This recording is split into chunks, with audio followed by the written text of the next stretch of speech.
تب جا کے میں نے یہ جانا او ہاتھ زخمی پھر بھی تھپک کر لوری سناتی ہے ماں،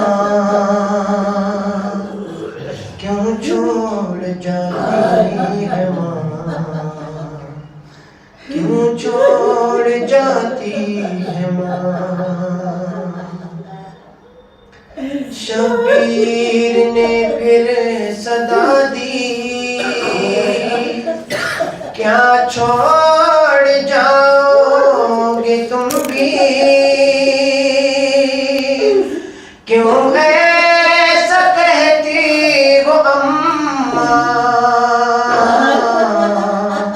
رہتی نہیں ماں کسی کی،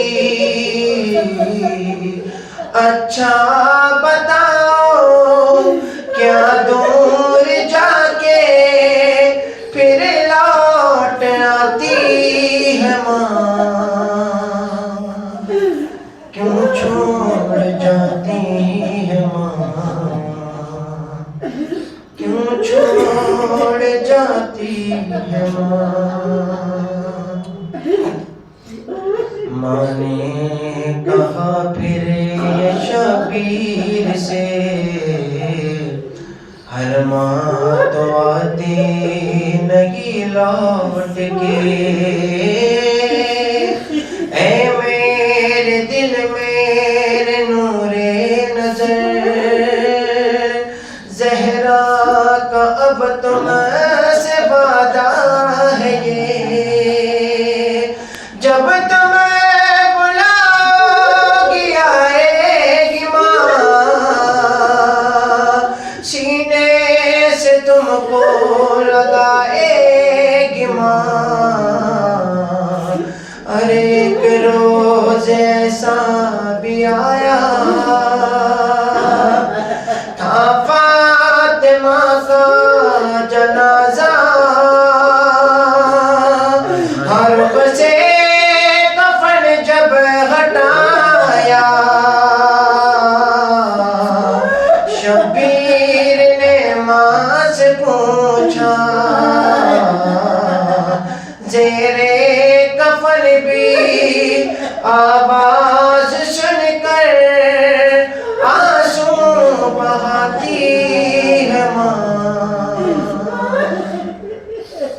کیوں چھوڑ جاتی ہے ماں، کیوں چھوڑ جاتی ہے ماں۔ بن ماں کے بچوں سے آ کے جب حال پوچھا علی نے، آئے رضا اور ذیشان، شبیر رو رو کے بولے، اے بابا گھر میں لگتا نہیں دل، جب یاد آتی ہے ماں، کیوں چھوڑ جاتی ہے ماں، کیوں چھوڑ جاتی ہے ماں۔ اور محمد وآل محمد صلی اللہ علیہ وسلم۔ ندی میں بھی لگا دیں۔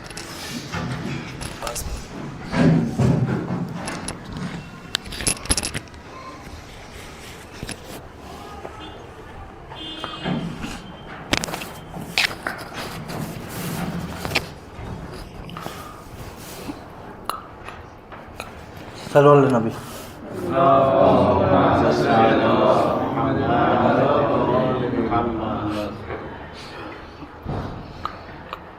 گھر مریتی پہ میں گرتا ہوں سنبھالو اماں،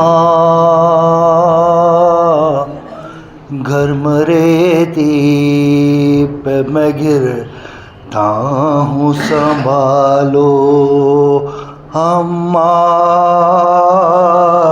تم مجھے آ کے کلے جی سے لگا لو اماں. عصر عاشور تھا شبیر پہ تنہائی تھی، ماہ زہرا پہ گٹھا ظلم کی جب چھائی تھی، شے کو جب نو کے سینہ سوئے زمین لائی تھی، گرتے گرتے لب زخمی سے صدا آتی تھی، گرم ریتی پہ میں گرتا ہوں سنبھالو اماں، گرم ریتی پہ میں گرتا ہوں سنبھالو اماں.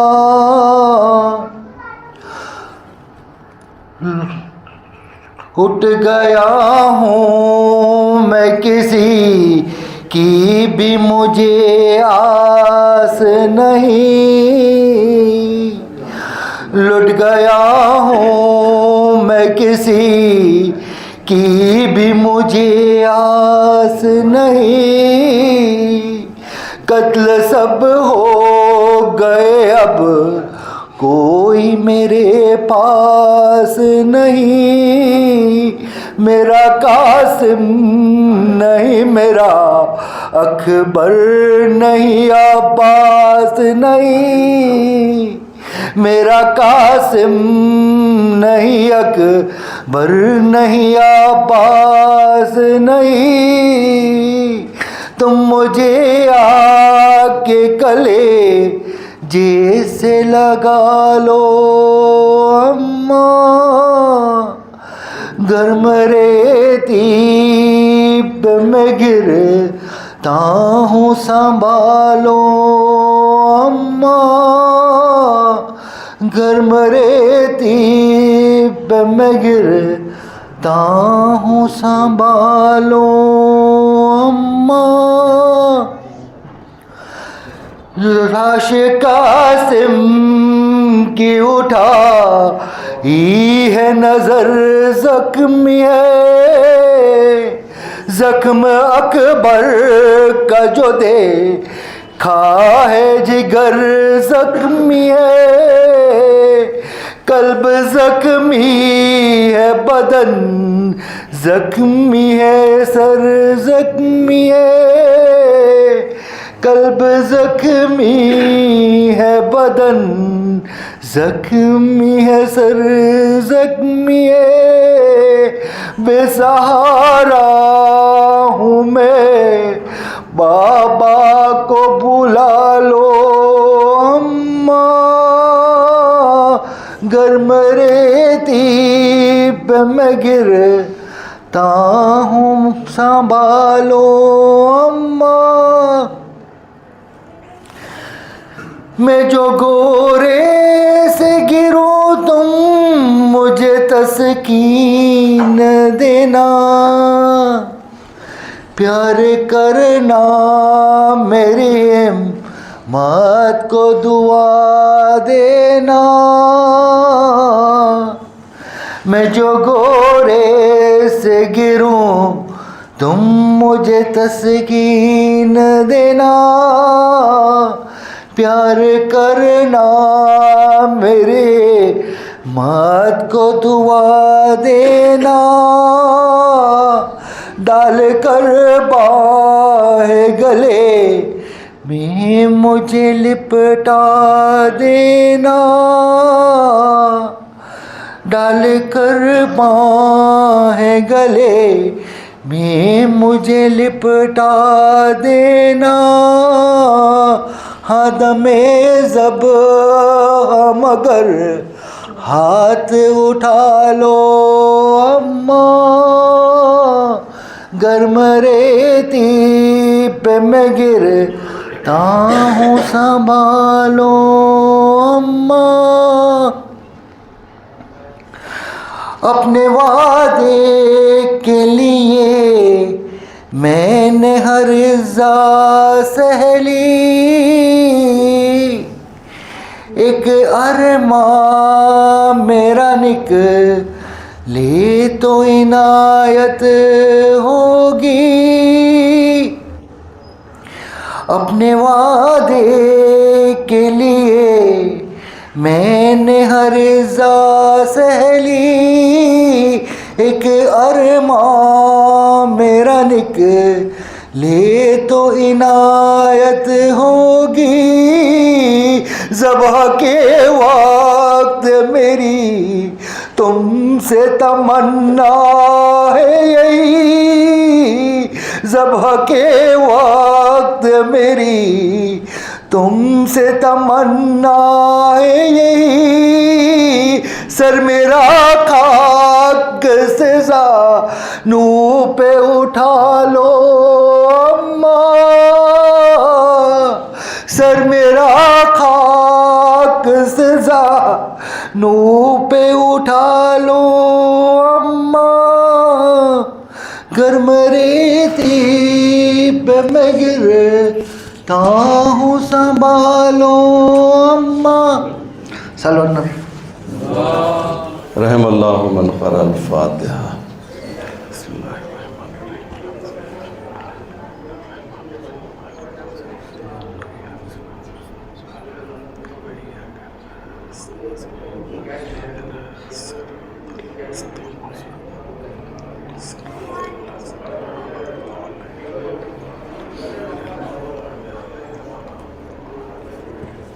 ایک مرتبہ سورہ الحمد اور 3 مرتبہ سورہ توحید کی تلاوت فرما کر مرحومہ و مغفورہ محترمہ نرگس بانو بنت فدا حسین نورانی کے روح کو ایصال فرما دیجیے۔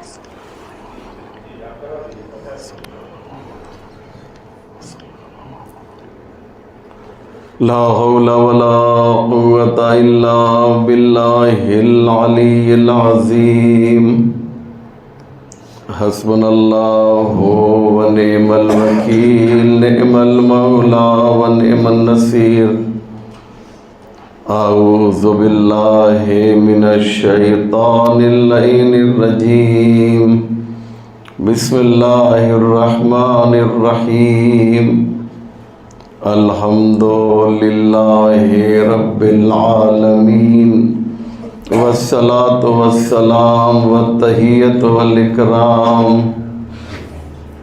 علی النبی الامی العربی القرشی المکی المدنی الابتہی التہامی، مولانا ابی القاسم محمد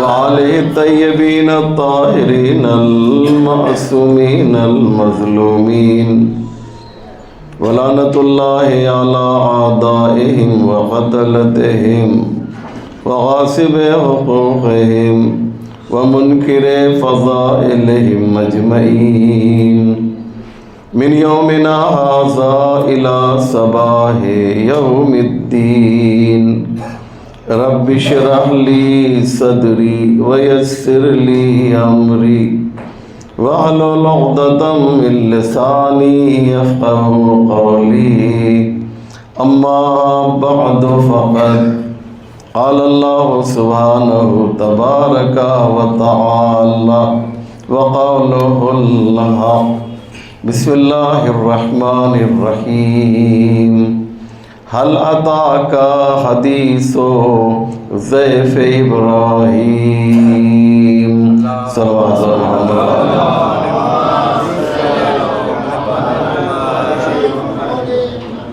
ممنین کرام، جیسا کہ آپ حضرات مستحضر ہیں،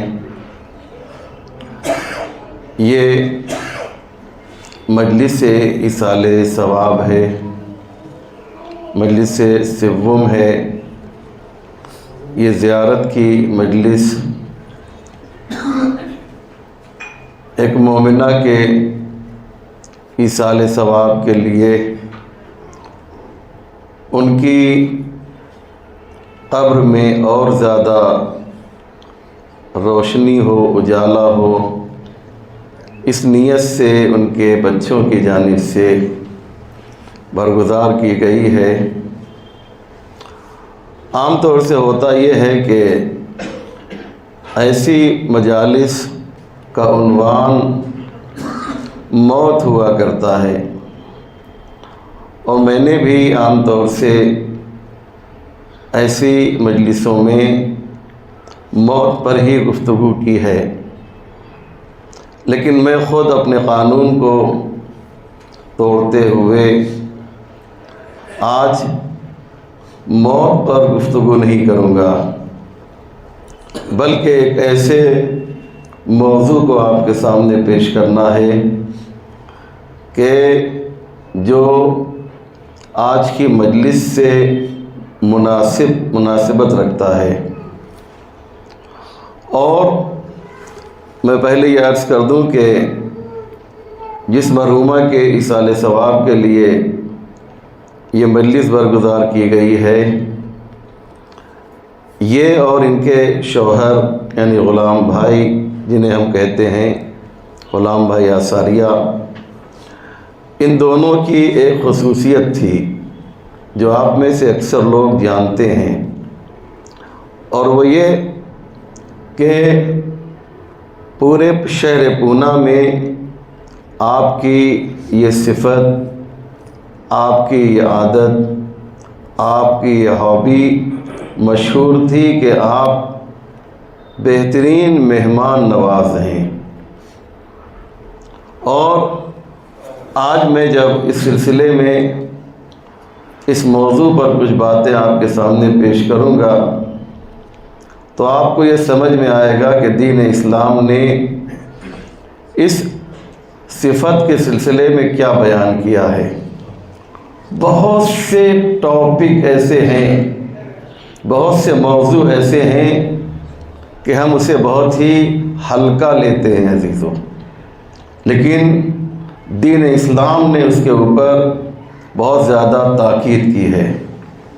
ان میں سے ایک صفت ہے مہمان نوازی کی، جسے عربی زبان میں ضیافت کہا جاتا ہے۔ سمجھ رہے ہیں نا؟ ضیافت یعنی مہمان نوازی۔ یہ بات ذہن میں رکھیے گا کہ دین اسلام کبھی بھی آپ کو ایک کمرے میں بند نہیں کرنا چاہتا، آپ کو کنویں کا مینڈھک نہیں بنانا چاہتا، بلکہ دین اسلام جو ہے اس کی کوشش یہ ہے کہ انسان سے جڑا رہے۔ توجہ کیجیے گا، دو باتیں ایسی ہیں کہ جس کی طرف دین نے بہت ہی توجہ دی ہے۔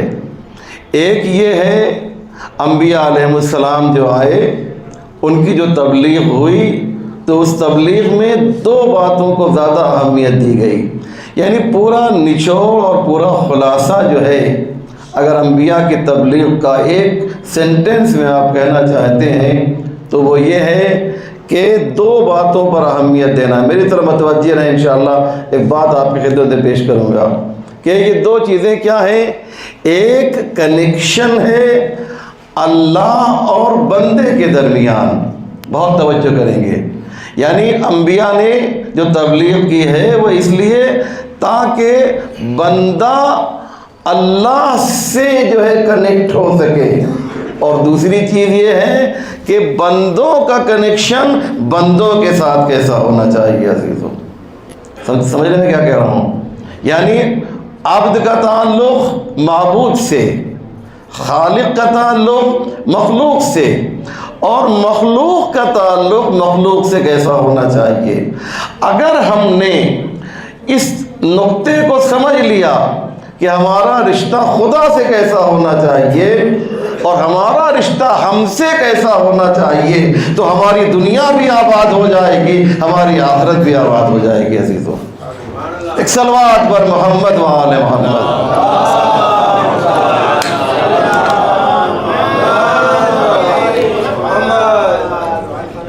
اس کی وجہ یہ ہے کہ اسلام جو ہے وہ مدنی الطبع ہے۔ جانتے ہیں اس کا مطلب کیا ہوتا ہے؟ مدنی الطبع ہے اسلام، یعنی اسلام کی خواہش یہ ہے کہ ہم آپس میں ایک دوسرے سے کنیکٹ رہیں، آپس میں ایک دوسرے سے جڑ کر رہیں، اور جتنا زیادہ ہم آپس میں ایک دوسرے سے کنیکٹ رہیں گے، یقین جانیے خدا کی رضایت اتنی زیادہ ہمیں حاصل ہوگی۔ ایک مثال دیتا ہوں میں آپ کو، ہر وہ عمل، ہر وہ ایکشن کہ جس سے ہمارا یہ کنیکشن مخلوق کا مخلوق سے، انسان کا انسان سے مضبوط ہو رہا ہے، اللہ نے وہاں پر ہمیں جو ہے ثواب عطا کیا ہے۔ عزیزوں، ہم سوچتے ہیں سائز میں تو کوئی ثواب ہے یا نہیں۔ مثال کے طور پہ میں ایک مثال دیتا ہوں، جیسے ایک عمل ہے شیخین مصافحہ، مصافحہ کرنا جو ہے اس کا ثواب بہت زیادہ ہے۔ حدیث میں ہے کہ تصافحوا فإن التصافح يذهب السقیمہ۔ دیکھو، مصافحہ کیا کرو، کیونکہ اس سے جو ہے کدورتیں جو ہے زائل ہو جاتی ہیں، ختم ہو جاتی ہیں۔ جو بغض اور کینہ ہے نا، اس میں کمی واقع ہوتی ہے یا ختم ہو جاتی ہے۔ ایک روایت میں آیا ہوا ہے کہ ایک مومن دوسرے مومن سے جب مصافحہ کرتا ہے تو اس کے گناہ اسی طرح سے گرتے ہیں جیسے پتجھڑ میں پتے درخت سے گر جایا کرتے ہیں۔ سبحان اللہ، سبحان اللہ، سمجھ میں کیا کہہ رہا ہوں؟ ہے یہ ہے مصافحے کی اہمیت۔ کیوں پروردگار نے ثواب کیوں رکھا؟ مصافحے کا ثواب کیوں رکھا؟ اس لیے رکھا ہے تاکہ ہم آپس میں ایک دوسرے سے جو ہے جوڑ کر رہیں۔ بہت سے لوگ جو ہیں اتنے سیلفش ہیں اس دنیا میں، اتنے سیلفش ہیں، اتنے خود غرض ہیں کہ بس انہیں اپنوں سے کام ہے اور خود سے کام ہے۔ سبحان اللہ، سبحان اللہ۔ آپ دیکھ لیجئے سماج میں آپ کو ایسے لوگ ملیں گے، یہ لوگ منفور ترین لوگ ہیں، ایسے لوگ جو صرف اپنے لیے زندہ رہتے ہیں، شریعت کی نگاہ میں قابل نفرت ہے یہ لوگ، سمجھ رہے ہیں؟ جو صرف اپنے لیے اور اپنے بچوں کے لیے۔ کون سا کمال ہے؟ تم اشرف مخلوقات ہو، تم اشرف مخلوقات ہو نا، اور تم بھی جانوروں کی طرح رہو گے۔ ایک جانور، ایک چھوٹی سی چڑیا، وہ بھی اپنا پیٹ پال لیتی ہے، اپنے بچوں کا پیٹ پال لیتی ہے، تم بھی ویسے ہی رہو گے، تو بھی تم میں اور اس میں کیا فرق ہے عزیزو؟ تم تو اشرف مخلوقات ہو نا، اللہ نے تمہیں جو ہے پیدا کر کے خود ناز کیا ہے۔ تبارک اللہ احسن الخالقین، خدا کہتا ہے مجھے شاباشی دو کہ میں نے انسان کو بنایا ہے۔ عزیزو سبحان اللہ، سبحان اللہ۔ کیا انسان میں خاص بات ہے؟ کون سا سرخاب کا پر لگا ہے انسان میں کہ پروردگار ہمیں پیدا کر کے ناز کر رہا ہے، اللہ ہمیں پیدا کر کے فخر کر رہا ہے، تو تمہیں انسانیت دکھانی ہوگی نا۔ تم بھی جانوروں کی طرح رہوگے تو کیسے کام چلے گا؟ اس لیے جو ہے آپ ایک مثال لے لیے سلام کرنا۔ میں سلام پہ یہاں پہ ایک مجلس پڑھ چکا ہوں، اس کا ایک جملہ آپ کے سامنے پیش کرنا چاہتا ہوں۔ سلام کی اتنی تاکید ہے، سلام کرنے کی اتنی تاکید کیوں؟ اس لیے کہ جب دو انسان، دو مومن آپس میں سلام کرتے ہیں تو یہ جو سلام ہے نا، یہ کنیکٹر کا کام کرتا ہے عزیزو۔ سبحان اللہ، سبحان اللہ۔ آپ نے دیکھا ہے نا، آج تو میرے لیے بہت آسان ہو گیا ہے، جب دو ڈیوائس کو آپس میں ملانا ہوتا ہے، محمد صاحب تو کیا کرتے ہیں، ایک کنیکٹر ہوتا ہے نا، جیسے موبائل سے لیپ ٹاپ کو ملانا ہے، اس کے جو ہے تو بیچ میں ایک کنیکٹر ہوتا ہے، ایسے ہی جو ہے دو انسانوں کو کنیکٹ کرنے کے لیے ایک کنیکٹر ہوتا ہے، اسی کو سلام کہا جاتا ہے۔ سبحان اللہ، سبحان اللہ۔ اسی کو سلام کہا جاتا ہے، یہ کنیکٹر ہے عزیزو۔ ایسے بہت سی چیزیں ہیں، تو جو چیز پازیٹیو ہے اور ہمارے درمیان محبت قائم کرتی ہے، اللہ نے اس میں ثواب رکھا ہے۔ میں نے مسافر میں کہیے تو میں آدھا گھنٹہ اس پہ خالی اسی میں بول سکتا ہوں، لیکن مجھے دوسری باتیں بیان کرنی ہے۔ ایک چیز جس کو ہم نے کبھی غور نہیں کیا، ایک انسان مریض ہو جاتا ہے، بیمار ہے، اللہ نے کیا کہا، رسول اللہ نے کیا کہا، ائمہ معصومین نے کہا جاؤ اس کی تیمارداری کے لیے، جاؤ اس کو دیکھنے کے لیے، عیادت کے لیے جاؤ۔ جب آپ جاتے ہیں نا اس مریض کے یہاں تو اندر سے اسے خوشی ملتی ہے کہ ہمیں اتنے لوگ دیکھنے کے لیے آ رہے ہیں۔ آدھی بیماری تو مریض کی جو ہے ایسے ہی چلی جاتی ہے کہ اتنے لوگ ہمیں دیکھنے کے لیے آ رہے ہیں۔ یہ محبتیں جو ہیں، یہ چہرے پہ مسکراہٹ، یہ آپ کی جو ہے محبت جو ہے اسے ہمیشہ یاد رہتی ہے۔ اب یہ کہ دیکھیے کہ یہ ہم سوچتے ہیں صاحب کوئی بہت بڑا کام تو ہے نہیں، کوئی خاص کام تو ہے نہیں، لیکن نہیں جانتے ہیں یہ بہت بڑا کام ہے۔ میں آپ کو مثال دیتا ہوں کہ آپ اپنے گھر سے نکلے اور فرض کیے روبی حال میں وہ مریض ہے، وہ بندے خدا روبی حال میں موجود ہے۔ اب جب آپ وہاں جائیں گے نا یہاں سے وہاں تک، تو اسلام کیا کہتا ہے جانتے ہیں؟ ہر قدم کے اوپر ایک نیکی لکھ دی جاتی ہے جب آپ جو ہے وہاں جایا کرتے ہیں مریض کو دیکھنے کے لیے۔ سبحان اللہ، سبحان اللہ۔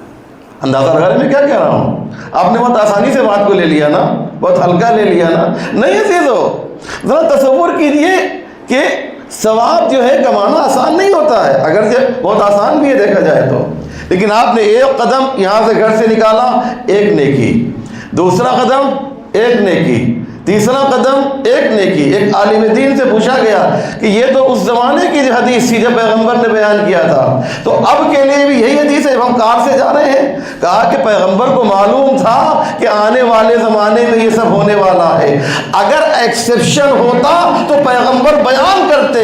پیغمبر کا ایکسیپشن کر کے بندہ بیان کرنا بتا رہا ہے کہ چاہے تم پیدل چل کے جاؤ، چاہے تم ٹرین سے جاؤ، چاہے تم کار سے جاؤ، ہر قدم پر ایک نیکی لکھی جائے گی عزیزوں۔ سمجھے میں کیا کہہ رہا ہوں؟ ہر قدم پر ایک نیکی لکھی جائے گی۔ تو اس لیے یہ بات ذہن میں رہے کہ ہمیں ایک دوسرے سے جڑ کے رہنا ہے، اپنے لیے فقط نہیں رہنا ہے۔ اس لیے آپ جانتے ہیں کہ ہم لوگ کے بچپنے میں، آپ سب جانتے ہیں، سب میری بات کی تائید کریں گے، ویریفائی کریں گے کہ اب تو ختم ہوتا جا رہا ہے، کیونکہ اس کی جگہ پہ موبائل نے لے لیا۔ ورنہ میں جب چھوٹا سا تھا، اور آپ لوگ بھی جو میرے عمر کے ہیں یا مجھ سے کچھ چھوٹے بڑے ہیں تائید کریں گے کہ گھر میں جو نانیاں اور دادیاں ہوتی تھیں وہ بچپنے میں قصے اور کہانی سنایا کرتی تھیں، ہے یا نہیں ہے؟ قصے اور کہانی کے صاحب ایک بہت خطرناک دیو تھا، اور اس نے جو ہے پورے علاقے میں ہنگامہ کر رکھا تھا۔ ایک راجکمار نے مثال کے طور پہ جو ہے اس کو مارا، کیسے مارا؟ کہا صاحب اس کو مارنا ہے تو طوطے کو مار دو، اس کے اندر اس کی جان ہوا کرتی ہے، طوطے کی گردن ہٹ دی جو ہے وہ دیو مر گیا۔ بس یہ کہانیاں ہوتی ہیں، یاد رکھیے گا۔ یہ کہانی اس کو آپ چاہیں نا تو پازیٹیو طریقے سے استعمال کریں اور آپ کی زندگی بدل سکتی ہے کہانی۔ قرآن نے بھی قصے اور کہانی کو بیان کیا ہے، اور خود قرآن نے خود کہا کہ حضرت یوسف کی جو کہانی ہے اس سے بہتر کہانی کوئی تم تلاش ہی نہیں کر سکتے، اسے احسن القصص کہا قرآن نے جناب یوسف کی کہانی کو۔ بہت سی کہانیاں ہیں، ان میں سے ایک کہانی قرآن کہتا ہے میں بتاتا ہوں کہ میں سناتا ہوں، اور وہ کہانی کیا ہے؟ حل اتاک حدیث ضیف ابراہیم۔ پروردگار کہتا ہے اے میرے نبی، اب اللہ کہانی سنا رہا ہے۔ ہمیں کہانی کون سناتا تھا؟ جلدی بتائیے۔ نانی اور دادی سناتی تھی نا کہانی۔ اب یہاں پہ کہانی کون سنا رہا ہے؟ یہاں بھی پیغمبر کو کہانی سنا رہا ہے۔ سنانے والا کون ہے؟ جو پیغمبر سے بھی بڑا ہے، اس کا نام کیا ہے؟ جی بولیے، اللہ ہے۔ اللہ کہانی سنا رہا ہے، کیا کہہ رہا ہے؟ حل اتاک حدیث ضیف ابراہیم، اے میرے نبی کیا آپ نے ابراہیم کی مہمان نوازی کی کہانی سنی ہے؟ یعنی یہ مہمان نوازی اتنی بڑی ہے کہ ابراہیم نے کئی سو سال پہلے مہمان نوازی کی تھی، لیکن قرآن آج بھی اس کا تذکرہ کر کے بتا رہا ہے کہ مہمان نوازی کی اہمیت جو ہے اللہ کی نگاہ میں کتنی زیادہ ہے عزیزو۔ سبحان اللہ، سبحان اللہ، ہے یا نہیں ہے؟ اللہ کی نگاہ میں وہ وقت چلا گیا، کہا یار تو گیا اسی بات کرنے کی کیا بات، پرانے خیالات، بھائی پرانی بات نہیں ہے۔ آج بھی جب ہم ابراہیم کی یہ کہانی سنیں گے کہ جناب ابراہیم نے کیسے مہمان نوازی کی تھی، تب ہمیں سمجھ میں آئے گا عزیزوں کہ مہمان نوازی کی اہمیت کیا ہے۔ ہم میں کتنے لوگ ہیں جو آج یہاں بتائیں مجھے فیصلہ کر کے، دیکھیے تھوڑی بات تلخ ضرور ہو رہی ہے، سمجھ رہے ہیں نا، تلخ ضرور ہو رہی ہے، لیکن کتنے لوگ ہیں کہ مہینے میں ان کے یہاں کم سے کم ایک مہمان آتا ہو منیمم، بتائیے کتنے ہوں گے؟ آئیے حدیث سن لیجئے۔ دو چیزیں ہوتی ہیں، انسان جسم اور روح سے مل کے بنا ہے، روح اور جسم سے مل کے بنا ہے۔ روح کی بھی کچھ غذائیں ہیں اور جسم کی بھی کچھ غذائیں ہیں، مولا فرماتے ہیں، حدیث سنیے گا انشاءاللہ، مجھے دعا دیں گے، زبردست حدیث پیش کرنے جا رہا ہوں، میری نہیں ہے کہ میں کہوں زبردست ہے۔ مولا فرماتے ہیں کہ قوت الاجساد الطعام وقوت الارواح الاطعام۔ دیکھیے میں بات آپ تک پہنچتی نہیں پہنچتی یہ دیکھنا ہے۔ مولا فرماتے ہیں کہ جسم کی جو غذا ہے وہ کھانا ہے، اور روح کی جو غذا ہے وہ کھانا کھلانا ہے عزیزو۔ سمجھ میں کیا کہہ رہا ہوں؟ کھانا کھلانا ہے۔ اب اگر آپ کو جسم کو غذا دینا ہے تو دسترخوان پر بیٹھیے، اور اگر روح کو غذا دینی ہے تو دسترخوان پہ بٹھائیے۔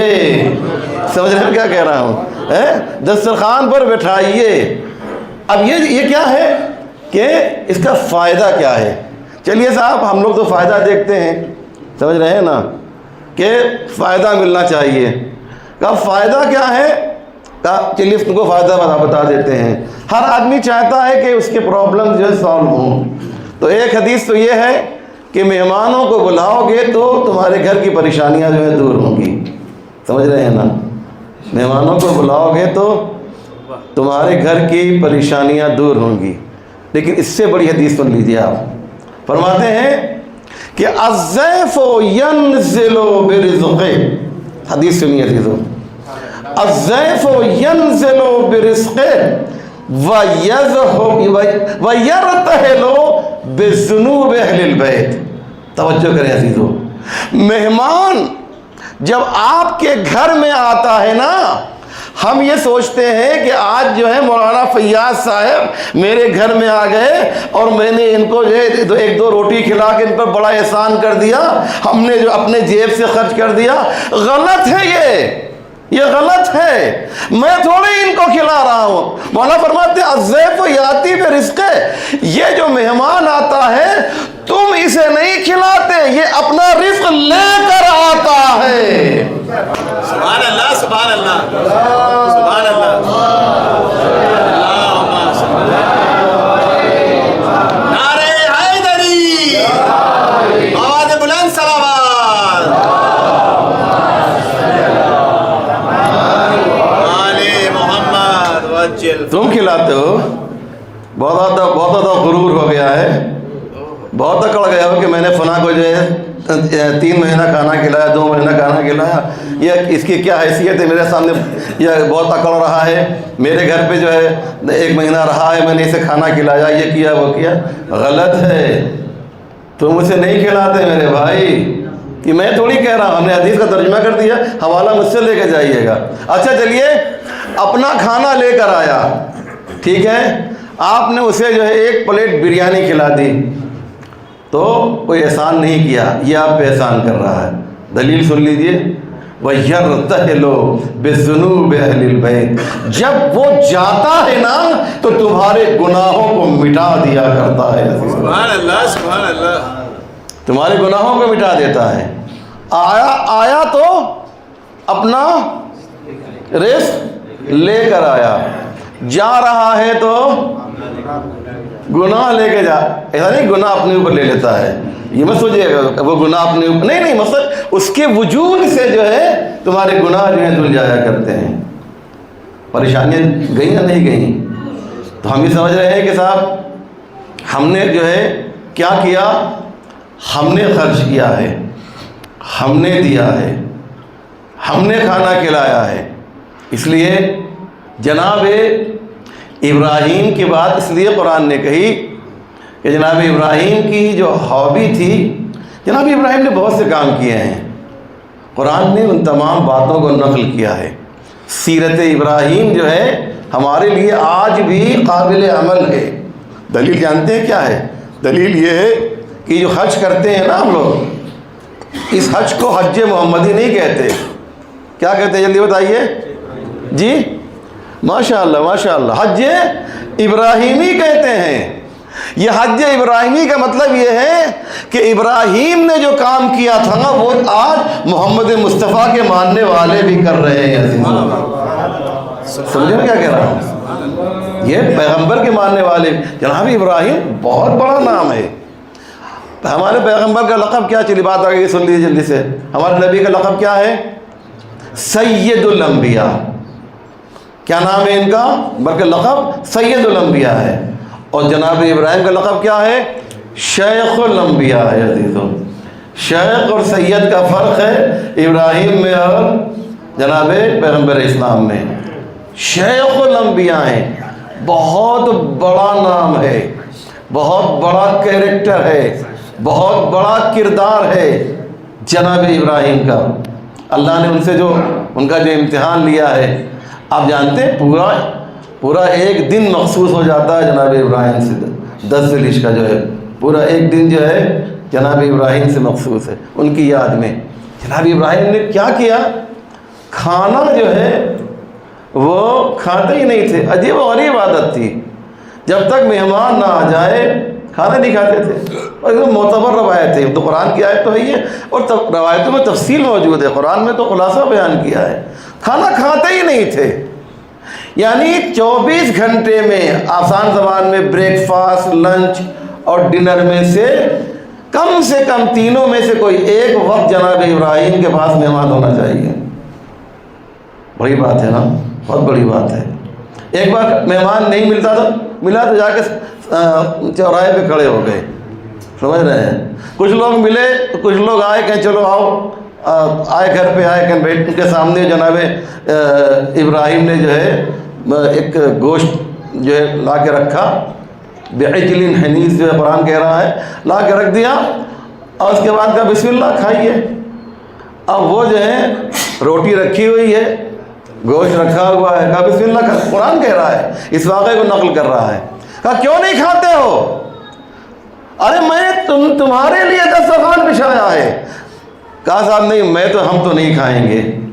وہ جو آنے والے لوگ تھے، نہیں ہم تو کھانے والے نہیں ہیں۔ کہا رہے صاحب آپ کے لیے ہے، آپ کھانے کے لیے تیار نہیں ہیں؟ کہا نہیں، ہم یہ کھاتے ہی نہیں ہیں، آپ جو ہمیں سمجھ رہے ہیں ہم وہ نہیں ہیں، ہم جو ہیں اللہ کے فرشتے ہیں، لہذا انہوں نے جو ہے کھایا نہیں ہے۔ چونکہ مجلس کا رخ ذرا بدلنا ہے اور آپ کی جو ہے کیا انداز کو تھوڑا سا بدل دیا جائے، تھکن بھی دور ہو جائے گی۔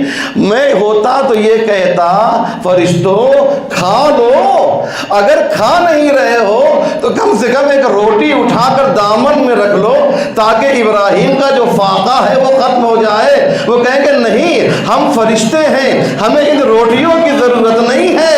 اب مجھے ایک اور فرشتہ نظر آ رہا ہے اور ایک اور روٹی نظر آ رہی ہے، وہ زہرا کے گھر کی روٹی ہے کہ فرشتے یہاں پر کبھی یتیم بن کر آ رہے ہیں، کبھی مسکین بن کے آ رہے ہیں، کبھی اسیر بن کر آ رہے ہیں۔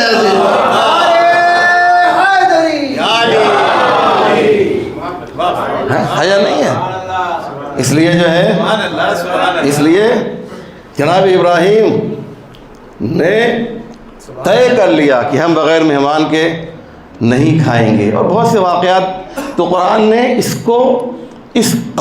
قصے کو، اس کہانی کو بیان کیا ہے عزیزو، تاکہ ہم جو ہیں ہم اس کو سمجھ سکیں۔ آئیے ایک حدیث پیش کرتا ہوں مولا علی کی۔ اب ایک صلوات پڑھیں محمد و آل محمد پہ، تو حدیث سناتا ہوں آپ کو۔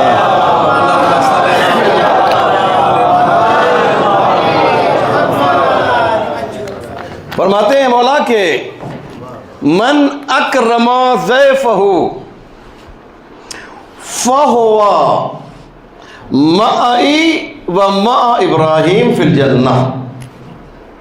یہ حدیث آج کی بہت امپورٹنٹ حدیث ہے، یہ میں پیش کرنے جا رہا ہوں۔ فرماتے ہیں مولا کہ اگر کوئی شخص مہمان کی عزت کرتا ہے، کوئی شخص بھی مہمان کی عزت کرتا ہے، ہوتا یہ ہے کہ کبھی کبھی مہمان آنے پہ لوگ خوش ہوتے ہیں، یہ بھی ہوتا ہے، کیوں اخلاق ہوئے خوش ہوتے ہیں نا، اور کبھی ایسا بھی ہوتا ہے کہ مہمان اگر فون آ گیا کہ صاحب آپ گھر پہ ہیں، میں پونا آیا ہوا ہوں، ایک دن کے لیے آپ سے ملنا چاہتا ہوں، کیا کیفیت ہوتی ہے عزیزو؟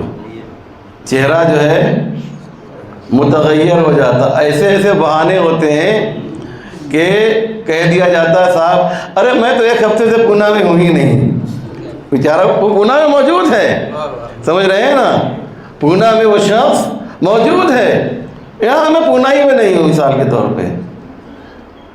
تو اور کچھ لوگ ایسے بھی ہیں کہ جو خوش ہو جایا کرتے ہیں، الگ الگ نیچر ہے۔ مولا فرماتے ہیں کہ جو مہمان کے آنے پر خوشی کا اظہار کرے، جس کے گھر میں مہمان آ رہا ہو وہ مسکرائے، اندر سے اچھا فیل کرے کہ یہ مجھے گولڈن چانس ملا ہے، یہ ہمیں بہترین موقع ملا ہے۔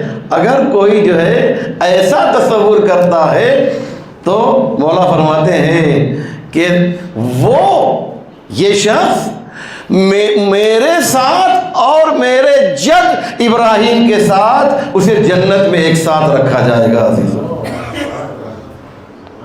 آسان کام ہے مولا علی کے ساتھ رہنا، مولا کے ساتھ کون رہیں گے؟ ابو ذر ہوں گے، مولا کے ساتھ جنت میں کون ہوں گے؟ سلمان ہوں گے، مولا کے ساتھ جنت میں کون ہوں گے؟ مقداد ہوں گے، مولا کے ساتھ جنت میں یہ سب بڑے بڑے لوگ ہوں گے نا بھائی، یہ لوگ ان کے ساتھ رہیں گے نا۔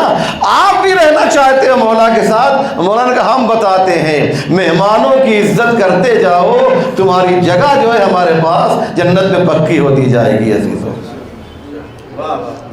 جنت میں چاہتے ہو میرے ساتھ رہنا، اس لیے عزیزو ایک آیت اللہ، ایک بہت بڑا نام مولانا لوگ بیٹھے ہوئے علماء جانتے ہیں، آغا مہدی نراقی گزرے ہیں، نام سنا ہے آپ نے؟ کسی نے سنا ہے آغا مہدی نراقی کا نام؟ ندیم صاحب نہیں؟ دیکھیے گا نیٹ پہ، دیکھیے گا، بہت بڑا نام ہے آغا مہدی نراقی۔ وہ کہتے یہ ہیں کہ دنیاوی مشکلات ایک نسخہ دیا ہے انہوں نے، کسی نے ان سے پوچھا کہ صاحب میرے حالات بہت خراب ہے، یہ پرابلم ہے، وہ پرابلم ہے، یہاں پر کارخانے میں یہ تکلیف ہو مثلاً، تو انہوں نے کہا اس کا ایک علاج بتاتا ہوں تم کو، اور وہ یہ ہے کہ بہترین مہمان نواز بن جاؤ، اللہ تمہاری پریشانیوں کو دور کر دے گا۔ مہمان نوازی پریشانیوں کو دور کرنے کے لیے، ہر شخص جو یہاں بیٹھا ہوا ہے، کم سے کم جس مرحومہ کے ایصال ثواب کے لیے مجلس ہوئی ہے، یہ خود بہت بڑی مہمان نواز تھیں، یقین جانیے۔ میں خود ان کے گھر پہ جو ہے شاید مہینے میں 2-3 بار تو میرا جانا ہوتا ہی تھا، اور وہ کھلے دل کے ساتھ ان کا استقبال کرنا، ان کا کھانا کھلانا، یقین جانیے کہ اس وقت ان کو اس بات کا احساس ہو رہا ہوگا، وہاں عالم برزخ میں اس جو ہے بہشتی، برزخ بہشتی جو ہے وہاں پر ان کو اس بات کا احساس ہو رہا ہوگا کہ میں نے کتنا اچھا کام کیا تھا۔ کیوں؟ اس لیے کہ اس سے گناہ دھل جایا کرتے ہیں۔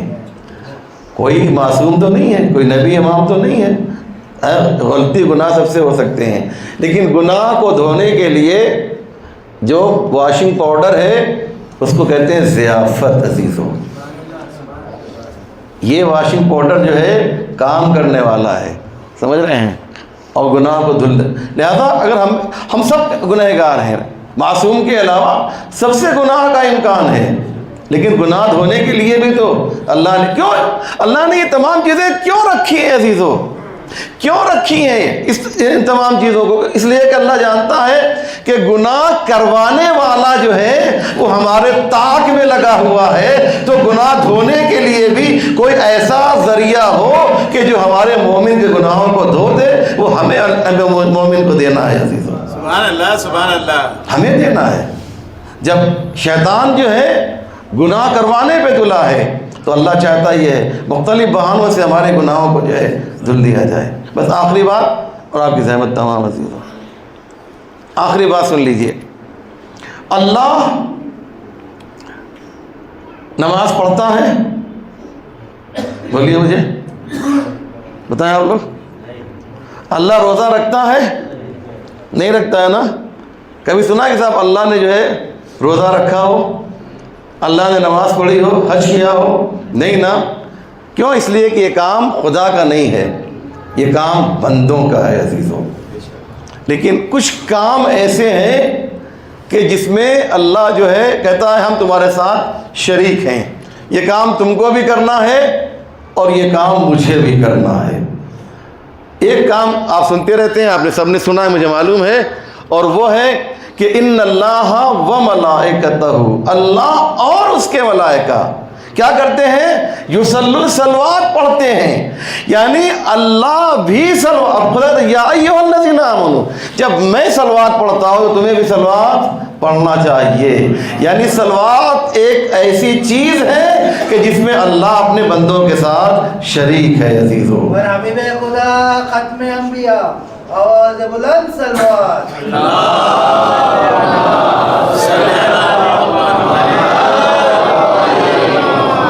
اور بعض روایتوں میں یہاں تک آیا ہے کہ بہترین جو وظیفہ ہے وہ صلوات ہے عزیزوں. آیت اللہ بہجت نے نقل کیا ہے, میں نے خود سنا ہے, ان کی زبان سے سنا ہے.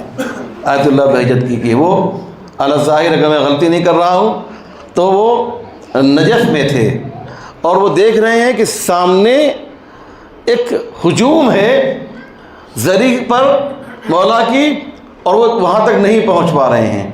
تو انہوں نے کہا کہ میں نے توسل اختیار کیا, زری ہے مولا تک پہنچنے کے لیے صلوات کا توسل اختیار کیا. کہتے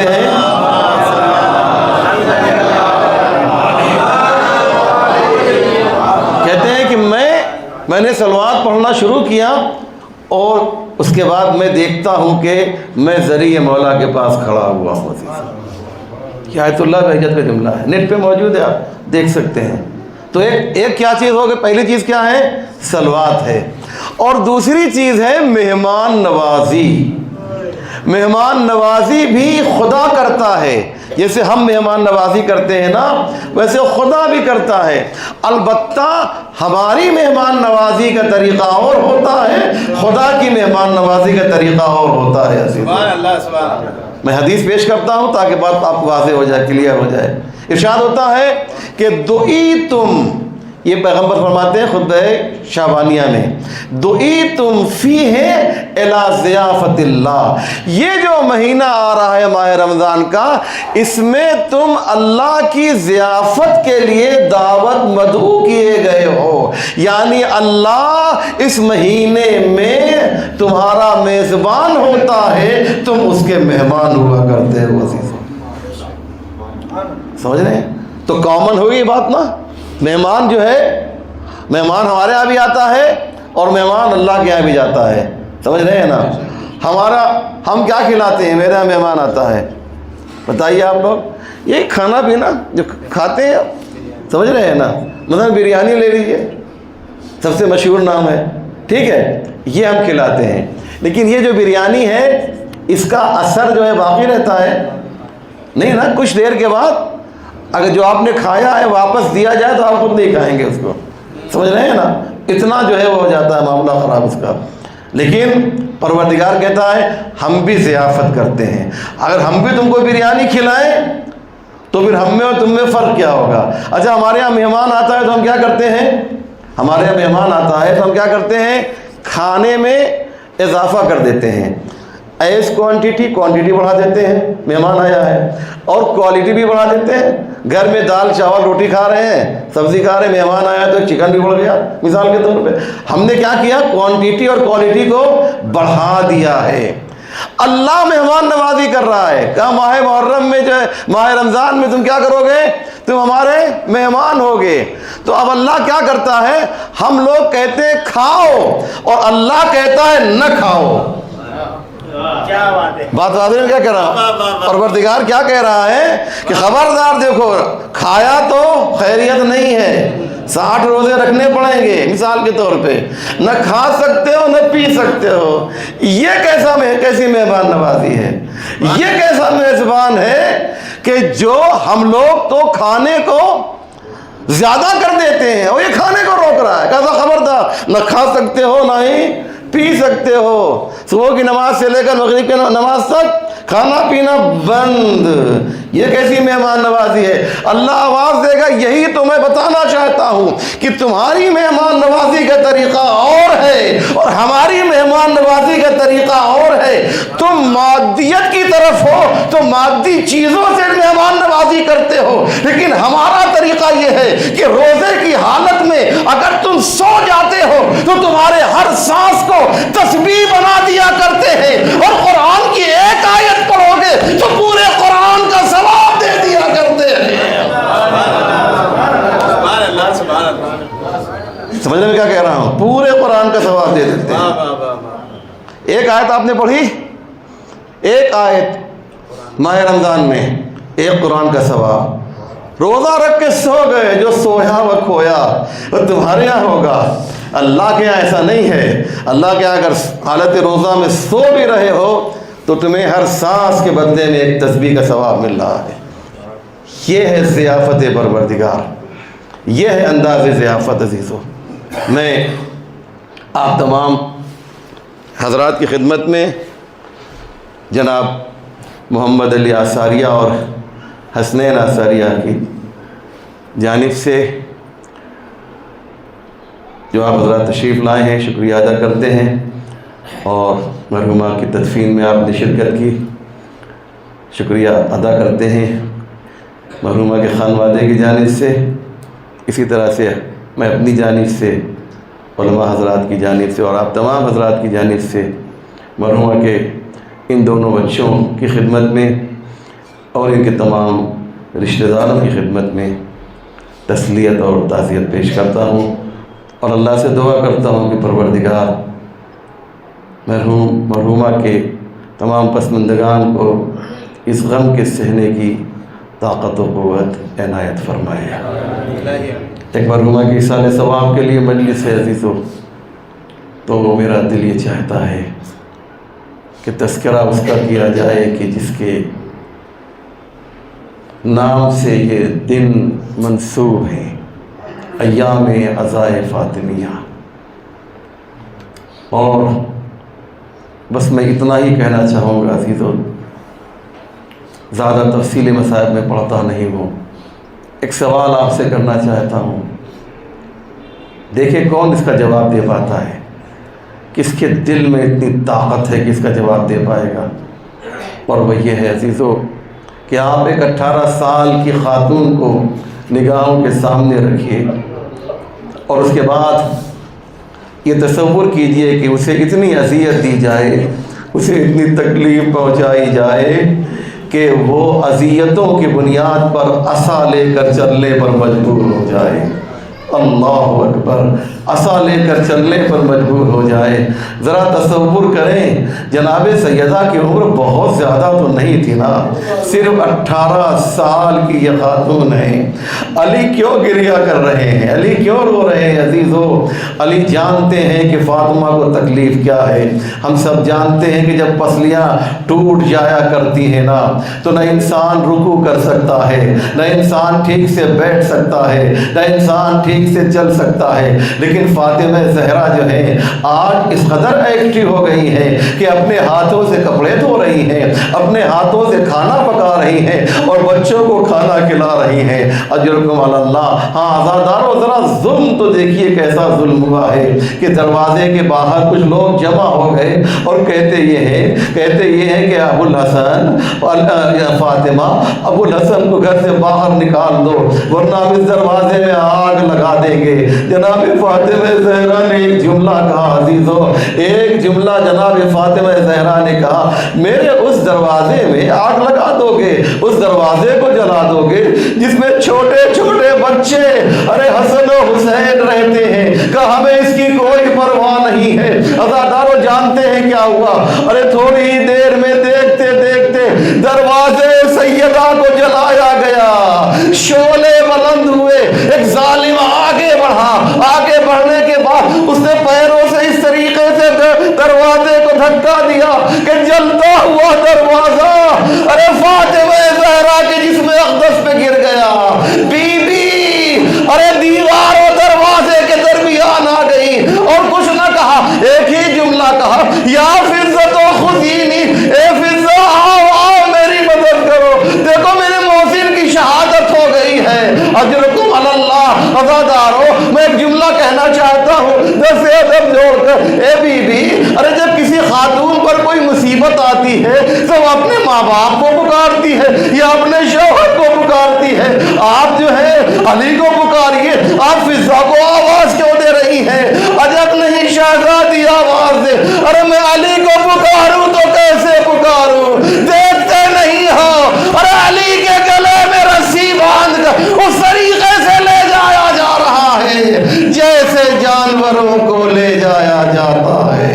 وَسَيَعْلَمُ الَّذِينَ ظَلَمُوا أَيَّ مُنقَلَبٍ يَنقَلِبُونَ إِنَّا لِلَّهِ وَإِنَّا إِلَيْهِ رَاجِعُونَ رضا بقضائه وتسلیما لأمره اللهم بحق محمد وأنت المحمود وبحق علي وأنت العالى وبحق فاطمة وأنت فاطر السماوات والأرض وبحق الحسن وأنت المحسن وبحق الحسين وأنت قديم الإحسان وبحق الأئمة التسعة الطاهرين من ذرية الحسين علیہم السلام۔